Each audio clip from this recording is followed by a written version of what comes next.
In 9 days, Cameroon will be remembering the birth of the unitary state in the country, a peaceful revolution that some veteran Cameroonians tonight fondly recall as though May 20, 1972 were yesterday.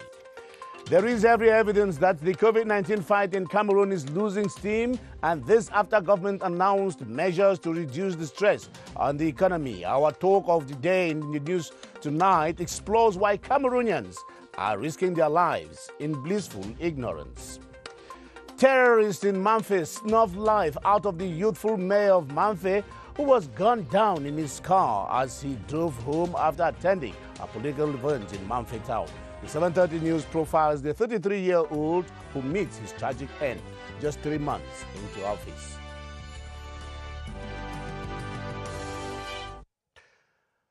Hello, everyone, and thanks for joining us on this edition. As you must have seen there, we are opening tonight with a series on the May 20, 1972 in Cameroon, which is generally celebrated as the National Day of Cameroon. And so Cameroon will celebrate its National Day in about a week's time. The day calls to mind efforts that have been made by the nation and its people from diverse cultures at fostering the country's national unity, solidarity, and integration. The May 20 event, a constitutional referendum in 1972, which would mark the nation for a lifetime. Moki Edwin Kindzeka recounts that historical moment in the following report. The 11th February 1961 UN-supervised plebiscite was one, if not the most significant event that has marked the history of the southern and northern parts of the British-administered Trust Territory.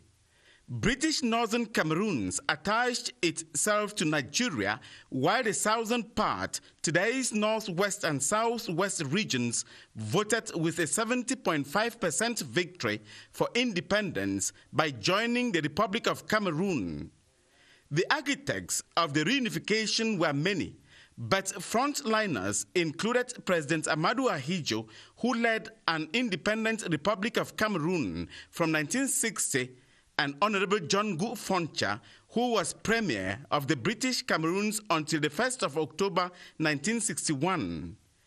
The reunification was described at the moment as an extraordinary event for one reason, at least.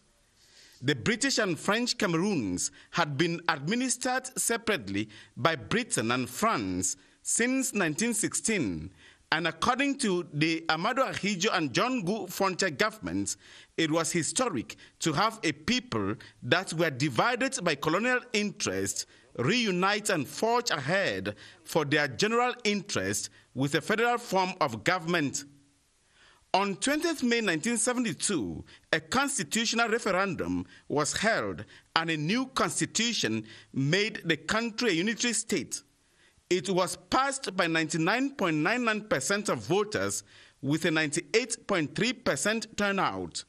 Those for it argued that the federal state was expensive to run.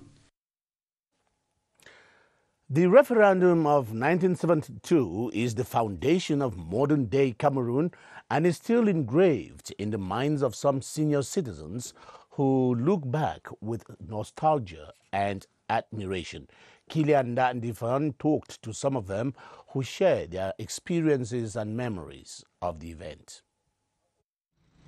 Professor Njomwele was not an architect of the 1972 referendum, but he lived it and knows the philosophy of the event. First, the attitude of Cameroonians towards it. They came as people who have applauded even in their hearts. And they were joyful, deeply in their hearts. After winning the people's hearts, it was easier to achieve the goal. When Ahidjo has created the Union du Cameroon, he succeeded to get leaders of parties, political parties in the West Cameroon, to join in one single party, which became Union Nationale Camerounaise, the building of unity. This goal was also well explained to children at the time. J'étais encore élève I was a young student of Collège de la Retraite and knew very little, but my late father was a traditional ruler and told us that the referendum was a good thing that would help make Cameroon united and indivisible. Peter Esoka was the English language desk editor of the then Radio Cameroon, today CRTV. On the 6th of May, when the President of the Republic had to announce the referendum of the 20th of May, I was called upon to read the message of the President from the National Assembly, where he was calling for a referendum. And then on the 20th, I was there again when he made a declaration after the referendum that we had become a united Republic of Cameroon. Many consider this as Peter Isoka's professional trademark. It was the first time I was reading the President's messages, and you know that since then I've almost always been there, apart from the time that I left the country. The 1972 referendum, which is the foundation of modern-day Cameroon, remains memorable on the minds of those who experienced the event. Since independence in 1960, the English and French languages have been the official languages of Cameroon. This bilingual nature of the country is admired by many, both from within and out of the national territory. Joyce Kimbi-Fowaju reports that 60 years after, Cameroon's bilingualism is becoming an added value for the state and its citizens. Cameroon's bilingual nature is admired by many within and without its frontiers, but most of its citizens become aware of this privilege only once out of the territory. I participate into a workshop in Accra, Ghana, which is organized by the UN INRA, United Nations University for Natural Resources.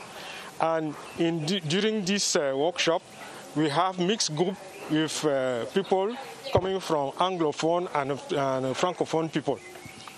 And during the conference, we have to do our presentation in French or English. And we have also a working group where we have people coming from several speaking language. And in this group, it was very easy for us to exchange with those speaking just English. And we become also a kind of translator for those who have just French to understand. A fascination that is enticing many foreigners to troop in to the source to tap into the uniqueness of Cameroon's linguistic character with the Pilot Linguistic Center as the focal point. It is really admired by many. That is, we have people who work in Cameroon, that is in embassies, who work with NGO and who need to improve on the mastery of one of our official languages, who come to our centers to learn. Then we have people who want to only learn one of our official languages, who travel, come to Cameroon, settle here, and for 6 months, 1 year, are there only to learn one of our languages. Last year we had 150 people from Equatorial Guinea who came only to learn either French or English. We had 45 Chadians. We have 16 Nigerians who came to learn French. We have 6 Brazilians. We had 2 Americans from the United States of America. We had 1 Russian. We had 6 Senegalese. Cameroon, English and French, its official language. Gratitude certainly goes to the foresight of its founding fathers. Cameroon's army newfound legitimacy goes beyond the fight against Boko Haram. Today, the army has generally displayed loyalty to the government and people, with it gaining a new appellation, the Army of the People for the Nation.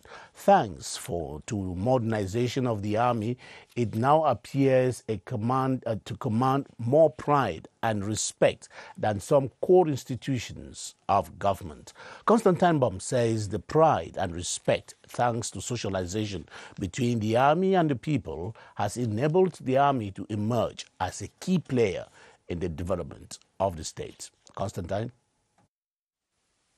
It is no lie that a perennial and wide gulf had existed between the army and the majority of the population, especially in areas of politics and democracy. That was before the 90s, but the dynamics started shifting after the 90s, and today, the army and the population seems to be one. The performance of the army in the fight against Boko Haram mobilized the entire nation around the army as the people felt the new role of the army as a provider of people-centered security services against indiscriminate suicide bombs, kidnapping, hostage-taking, and abduction. No part of the national territories under Boko Haram control.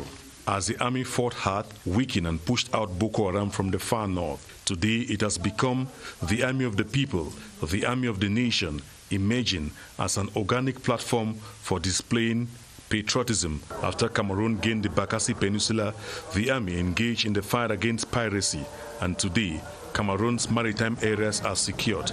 Today, stories of highway criminal threat are rare to hear along the Adamawa far north roads. There is an enhanced socialization as well as trust between the army and the people. The army is actually involved in peacekeeping and peace-building missions on the continent, especially in the Central African region. The most recent challenge of the army is in the southwest and northwest regions, where soldiers continue to protect the lives and properties of the inhabitants, a task which the army is succeeding. Cameroonians perceive their army in a new way, like never before, as a guarantor of their security, livelihoods, and lifestyles. This socialization remains unprecedented in the history of the country. Citizens have mobilized across ethnic, demographic, gender, and religious affiliations to support the army. Let's move over to the Adamawa to see the army in action, the Adamawa region, where efforts against hostage-taking seem to have yielded fruits, thanks to the input of the Cameroonian army. The population says for months now, they have been enjoying relative peace and no longer have to worry over paying ransoms to free their loved ones from the hands of kidnappers. Silas Nkwine reports that the defense forces take credit for this. The scars of hostage-taking for ransoms perpetrated by criminals are still visible in some parts of the Adamawa region. The phenomenon seemed everlasting in recent years. It had become a way of life for many and caused many women and children to become widows and orphans after the untimely death of their husbands and parents. But with the deployment of special forces by the President of the Republic, the reinforcement of security measures, the timely intervention of these forces, many hostages have been freed and kidnappers neutralized. Life has now returned to many villages where cattle theft and terror reigned over the past. So far, we don't have hostages. All the hostages who have been taken have been liberated. They are free of their movement now. They have gone back to their areas and they are going about their activity without any hindrance. Armed groups operating along the borders with two neighboring countries have also been neutralized thanks to maximum security. Today, the hunters have become the hunted.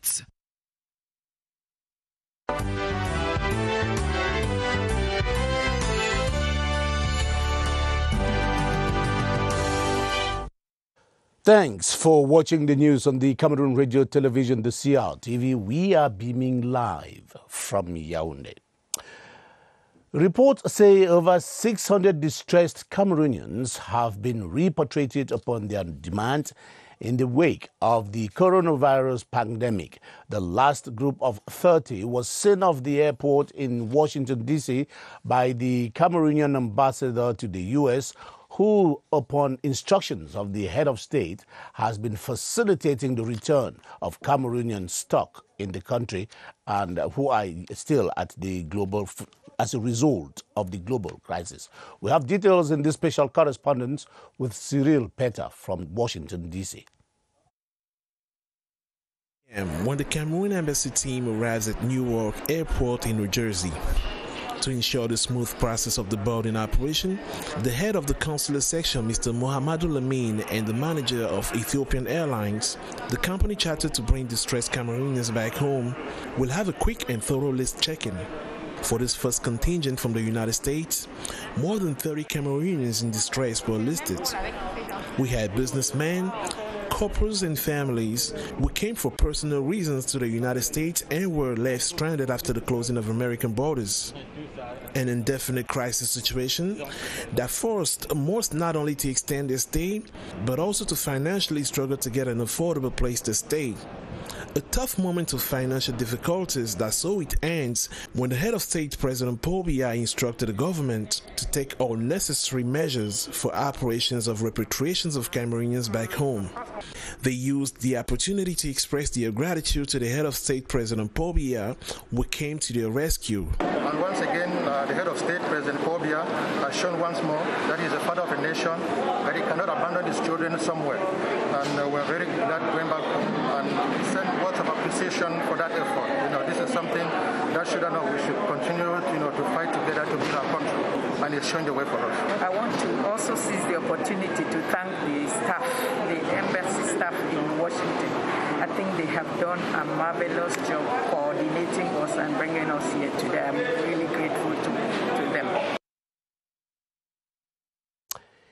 It would seem that the government's measure the government's measures to ease the sector of the economy affected by the COVID-19 pandemic has been interpreted by many Yaoundé city dwellers as the beginning of the end of the pandemic. Today, many venture outdoors without face masks. The overloading of passenger vehicles has returned, while drinking joints are now crowded with customers who disregard all the barrier measures. Just last week, the Prime Minister, Joseph John Gutter, prescribed new directives, notably the control of hours at which bars can open and close. Cynthia Saptala spoke to some Yaoundé city dwellers today to find out what else should be done to make Cameroonians understand that it is not yet victory time for the coronavirus. Death or life? That is probably the question to now pose to obstinate individuals who continue to undermine the gravity of the health crisis and choose to neglect protective measures. When the government eased restrictions on the nationwide lockdown in order to save sectors of the economy that were affected, many interpreted this declaration for a victory over the virus and returned to old habits. It's terrible. Even the small children in the quartiers who were already familiar about something which was happening, they are no longer, they know that it's well, but it's not well. People are dying every day. On May 7th, the Prime Minister announced additional measures, but some city dwellers now suggest continuous military patrol to ensure that these measures are respected. Police people should be back on the streets. Cameroonians cannot be trusted. The government should now consider the attitude of Cameroonians and equally come in to check what is going on. For instance, how they could limit the bottles of beers they sell for people, because those who consume in bars equally put their families at risk. Others believe that more sensitization may be helpful. At some point in time, there was actually communication on it, giving statistics. The number of infected persons, maybe if that communication was continued, it would deter people from moving around freely as they do. However, numerous campaigns on the virus and the need to maintain barrier measures have been flooding billboards in the heart of town and in the media. Because if these social distancing and hygiene measures are not continuously respected, we risk having a rebound of the epidemic in Cameroon with a second wave or a second epidemic curve that may be worse than the first case, and which would be very detrimental to our health systems. While many choose to be indifferent and neglect their social responsibility for their personal freedom, WHO reports talk of more than 42,000 cases of infected persons in Africa alone, with Cameroon still being one of the top 10 countries greatly affected. And with the coronavirus still very much a threat, today practitioners have been proposing some of their herbal medicines which they claim can treat the virus. In view of this, Cameroon's Ministers of Public Health and the counterpart of Scientific Research and Innovation have mapped out strategies to check the quality, efficacy and safety of such medications in the symptomatic treatment of COVID-19 patients. Yoti Kale Lisonge tells us what the future holds for the tradi practitioners and their COVID-19 solution. Gingerly, he unveils what could possibly serve as jewels in the fight against COVID-19. Samples of herbal remedies such as ngulbatara put at the disposal of researchers at the Institute of Medical Research and Medicinal Plant Studies in Yaoundé. These are some of the products of the traditional doctors which we have received. With these traditional medications handy, their effectiveness can now be checked by experts. There are about 30 traditional doctors who have reported to this center. So we do testing of antioxidant, anti-inflammatory, antibacterial. If the plants are effective against such, then we can qualify them maybe for use or trials against COVID. Very soon we are going to call for a seminar with them, and then we'll also invite some medical personnel who are involved in the treatment of COVID patients directly, so that we can see in which direction we can try this product, which we may have certified based on the tests that we do on COVID patients. The Ministry of Public Health also shoulders this responsibility and has thus put up a scientific commission to monitor tradi practitioners and their proposed coronavirus remedies.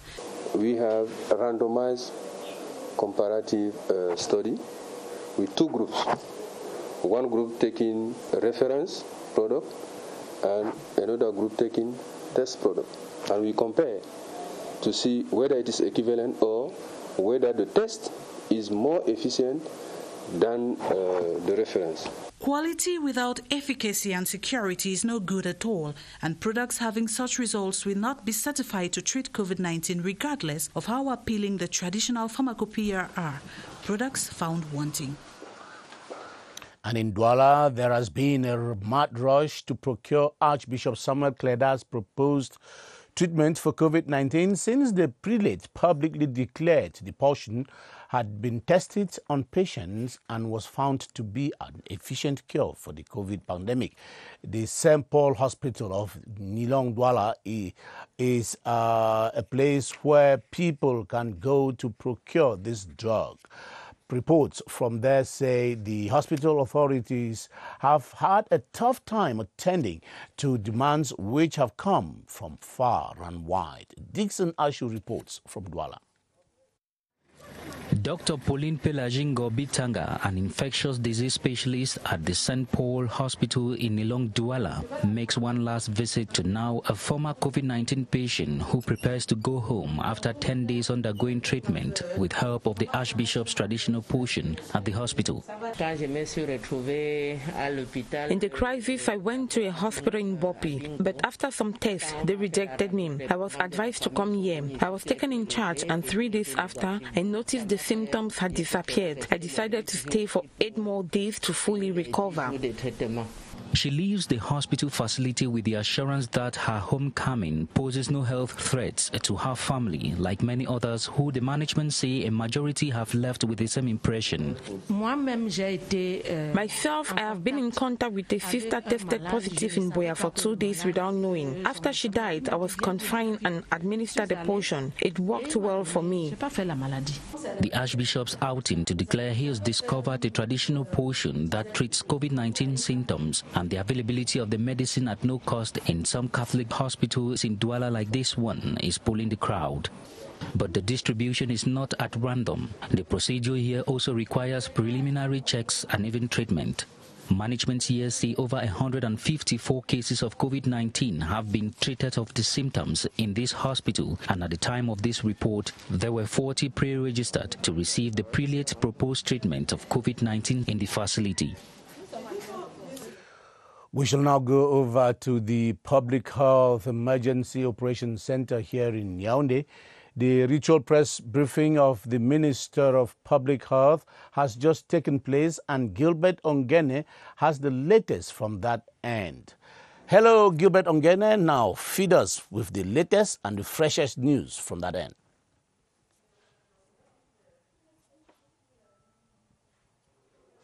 Hello, Ben Menopufong. Welcome to the Public Health Emergency Operations Center. The good news out there is that 59 new Cameroonians have recovered from the coronavirus, and that's quite good news for you out there. Let's turn now to our guest of tonight, who is Dr. Eric Tandy, who is a public health expert. Good evening, Doctor. Yeah, good evening, Gilbert. Now, we'll be talking about rapid screening test. We'll begin with the 5,000 screening kits that the head of state handed to the Ministry of Public Health recently. What have become of these kits? Yeah, Gilbert, it is important here to note that the head of state, in continuation with his gesture and the concern he has for the population, he donated 5,000 rapid test kits. I should use the word rapid test kit, and these test kits are being taken into consideration for proper distribution within the various regions. Okay. Now, how different is a rapid test or screening kit from other tests? Yeah, it is very clear to mention here that just like from the word rapid, it shows that the results are coming out a little bit more earlier than using the PCR, which is a polymerase chain reaction test, which takes more than 4 hours, or 4 hours from the beginning of COVID-19. This was the method that was being used for diagnosis and analysis for COVID-19 cases. And this one gave more waiting time for patients to have their results. 4 hours for the polymerase chain reaction. Okay, but so with the rapid screening test, it has now been reduced to just 15 minutes. Which therefore means that we're coming down from 4 hours to 15 minutes, which is a welcome relief, especially to us health professionals and again to the general population to have their results on time. Now, how pragmatically speaking, what importance is it to the population out there? Does it mean that you can test majority of people out there with the rapid screening test, and how does it help to resolve the problem of handling a coronavirus patient? Yeah, definitely.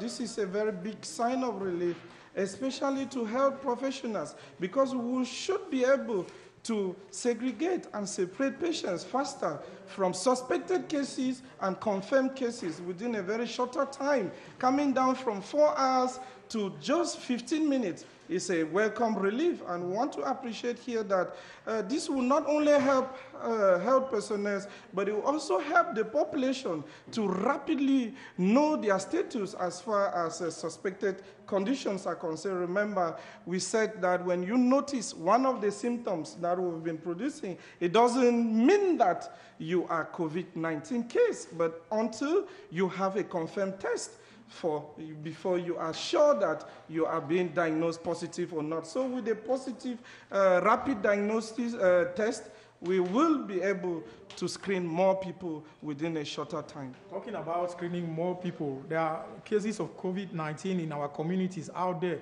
When does the screening in communities begin? Yeah, when it comes to rapid, I guess here you are talking of massive screening of the population. As soon as these test kits will be distributed within the community, there will be no time to waste again to get to the population, so that we should put an end to this COVID-19 within our communities. Thank you very much indeed, Dr. Eric Tandy, public health expert, our guest for tonight. That is a bid we put together today. Ben Menopufong, over to you. Thank you very much, Gilbert Ongene and the indefatigable Dr. Eric Tandy for all of those daily updates. We'll be getting back to you tomorrow. There is an ugly phenomenon currently perturbing work at the National Emergency Operations Center from where we were just, which was set up at the onset of the coronavirus. Nuisance calls for the number 1510 by the public is slowing down activities at the center where coronavirus cases are being reported.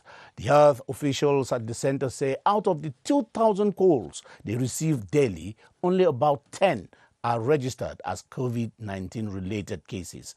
Ewane Pole visited the center, the call center today for an on-the-spot appraisal of the use, misuse and abuse of the 1510 by Cameroonians. The emergency number 1510 for persons to call in case of known coronavirus symptoms is being abusively used by the public. We have roughly about 30 posts where the lines are going through. So in a week, we receive about 320,000 calls, and in a day, 2,000 calls. And most of those calls are irrelevant calls. People call to disturb, other people call to give false information and false alerts. And that same moment, people that have emergency cases are trying to reach us to no avail. These, the workers at the Public Health Emergency Center, say it disturbs them from carrying out their job efficiently. It disturbs our work. We can't be effective when we can't respond to the emergency cases. Because if we're picking a call where somebody is calling just to disturb or to give a false alert, someone is in an emergency case somewhere, maybe a COVID patient has been discovered or there's a death case of a COVID-19 positive patient. We can't attend to that person because we're attending to an unnecessary call. However, measures are being put in place to limit the number of such calls. We try to find out which call is relevant or not. That's the work we do now. But the information has already reached the hierarchy and they will take a decision concerning that. According to health officials, the number 1510 is one of government's strategy to identify coronavirus cases for prompt treatment. The population is therefore being advised to take the health drive seriously and to only call the number in case of a COVID-19 related problem. Artists are now using music as a weapon to fight coronavirus. A good example is a Bamenda-based budding musician, G. Chris Ntor Jr., who has released his first single titled Wash Your Hands. The 28-year-old in his video clip promotes measures put in place to slow down the spread of the disease in that part of the country. Winston Lebga reports on this other method of fighting the killer virus. It is Chris Bates' first single, and he believes that through music he can get Cameroonians to observe the World Health Organization and government measures against the COVID-19 storm. Children, even the adults, they sing, they become more aware of what they maybe had ignored. So when the music is playing, it still reminds them, that these are the rules we have to follow to avoid or reduce the spread. He illustrates his message brought in his native Mbembe language through this video depicting measures like the washing of hands and keeping the social distance. Chris Bates holds a master's degree in economic sciences. He is 28 years old and is a native of Ako, a locality in Dangamantung division of the Northwest.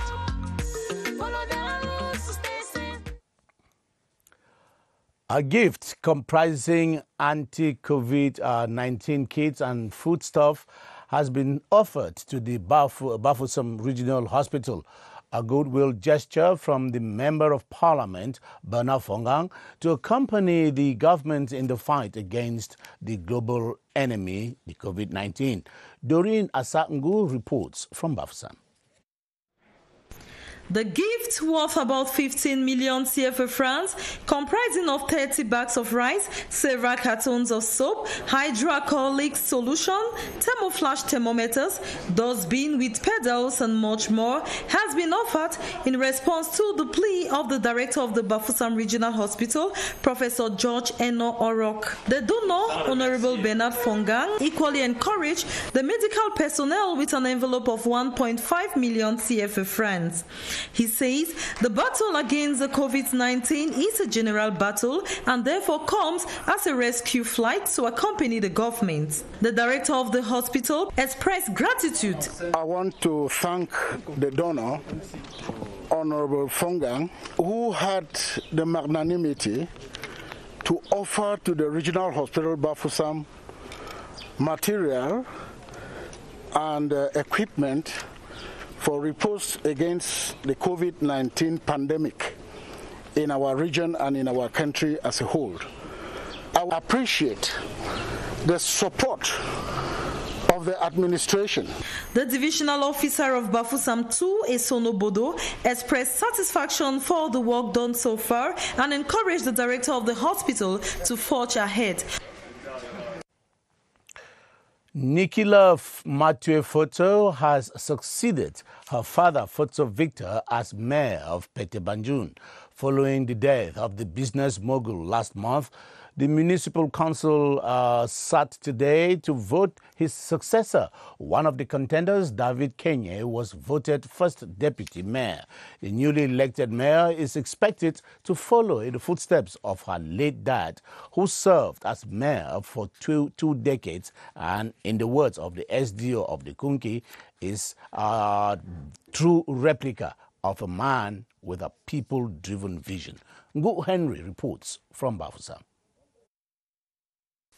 This is the new mayor of the Pété-Banjoun Council in the Kunki division. The hitherto interim mayor, Nikila Foto Mathieu, grabbed all the 40 votes to replace her late father, Foto Victor, who died last March the 20th in Paris, France. Meanwhile, David Kenye won 39 of the 40 votes and is the new first deputy mayor.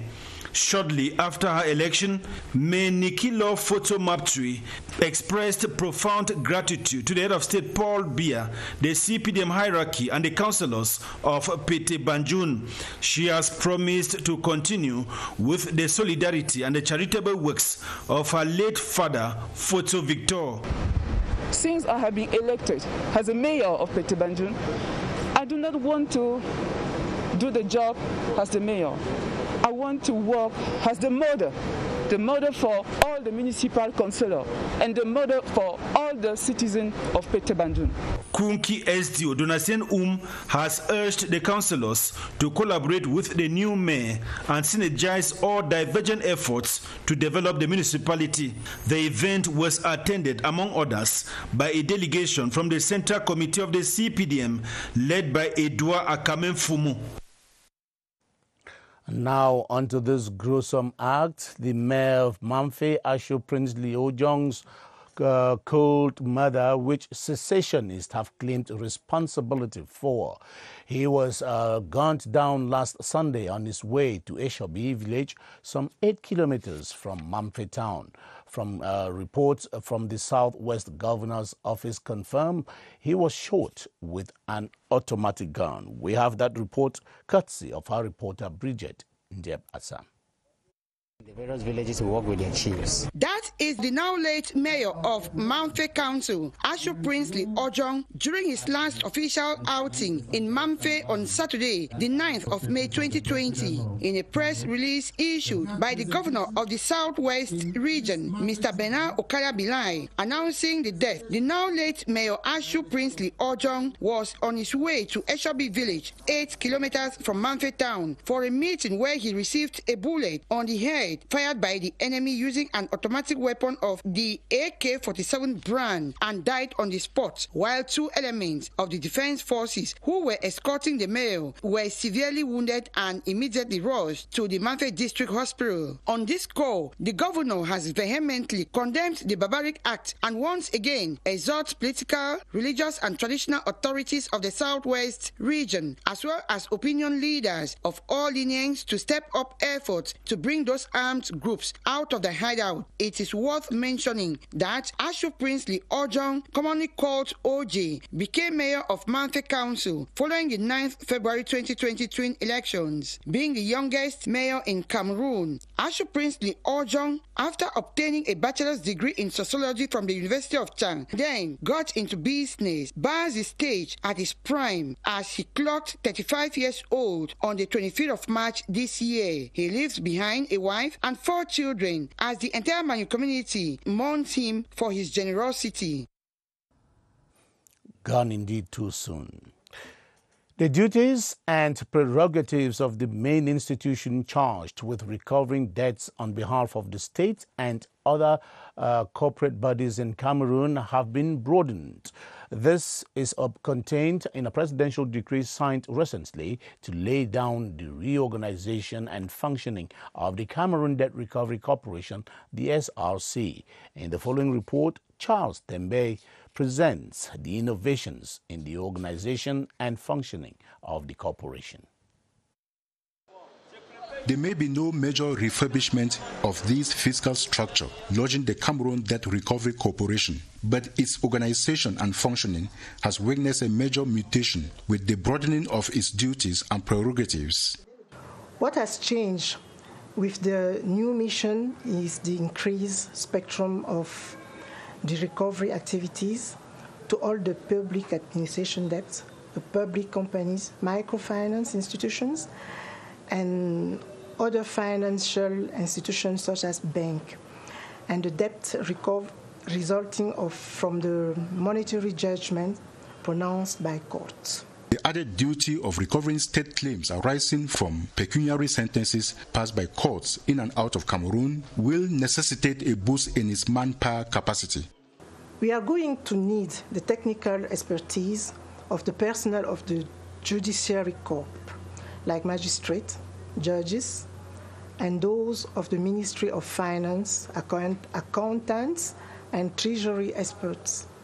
With the special powers of requisitioning and investigation now bestowed on the SRC, it may now enlist the assistance of the forces of law and order and obligatorily have access to any database, building, or property belonging to any debtor when it so desires.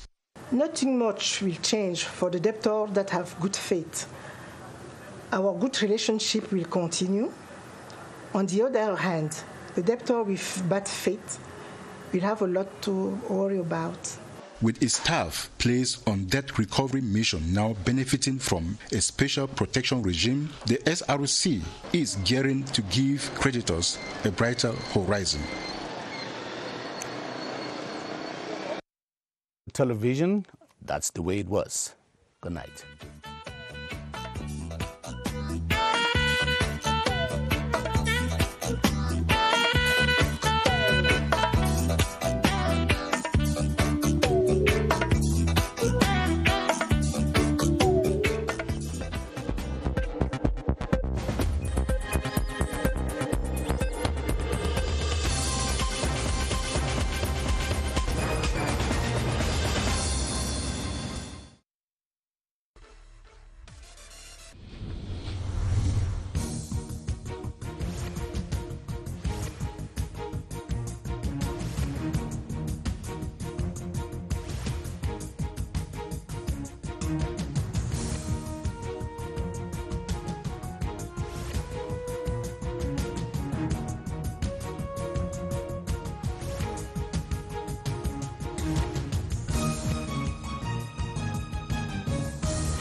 CRTV News, ici, toute l'info.